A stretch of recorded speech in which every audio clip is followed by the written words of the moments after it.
রাজ্যের শাসক দল বিজেপি এবং শরিক দল আইপিএফটিকে টেক্কা দিল বামফ্রন্ট, সঙ্গে অবশ্যই বিরোধী কংগ্রেসকে। প্রথা অনুযায়ী সবার আগে আসন্ন লোকসভা নির্বাচনের জন্য প্রার্থী ঘোষণা করল বামফ্রন্ট। মঙ্গলবার সাংবাদিক সম্মেলন করে রাজ্য বামফ্রন্ট কমিটির আহ্বায়ক বিজন ধর প্রার্থী তালিকা ঘোষণা দেন। বিজন ধর জানান, বর্তমান দুই সাংসদের ওপরে বামফ্রন্ট আস্থা রেখেছে। প্রত্যাশিতভাবেই পশ্চিম ত্রিপুরা আসনে বামফ্রন্টের মনোনীত প্রার্থী হয়েছেন সাংসদ শঙ্কর প্রসাদ দত্ত এবং পূর্ব আসন থেকে লড়বেন সাংসদ জিতেন্দ্র চৌধুরী। যে দুই আসনে বামফ্রন্টের অন্যতম শরিক সিপিআইএম দুটো আসনের নির্বাচনে প্রতিদ্বন্দ্বিতা করবে, বরাবরই ওরা করে,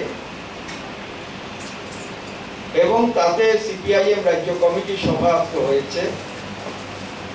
এই রাজ্য কমিটি সভা থেকে দুটো নাম এখানে সিদ্ধান্ত হয়েছে।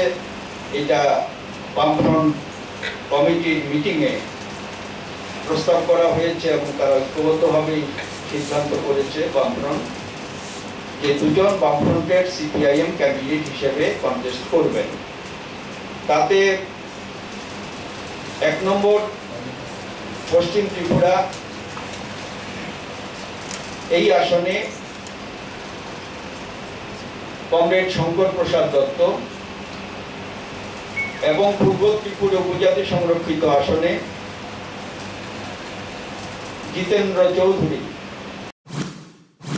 বিজন ধর বলেন, মঙ্গলবার প্রথমে সিপিআইএম এর রাজ্য কমিটির বৈঠক হয়, পরে অনুষ্ঠিত হয় বামফ্রন্ট কমিটির বৈঠক। এই বৈঠকে চূড়ান্ত সিদ্ধান্ত নেওয়া হয় যে বামফ্রন্টের প্রধান শরিক সিপিআইএম এর প্রার্থীরাই লোকসভা নির্বাচনে রাজ্যের 2টি আসনে লড়বেন এবং রাজ্য বামফ্রন্ট পূর্ণাঙ্গ সহযোগিতা করবে মনোনীত প্রার্থীদের। Bureau report, news vanguard.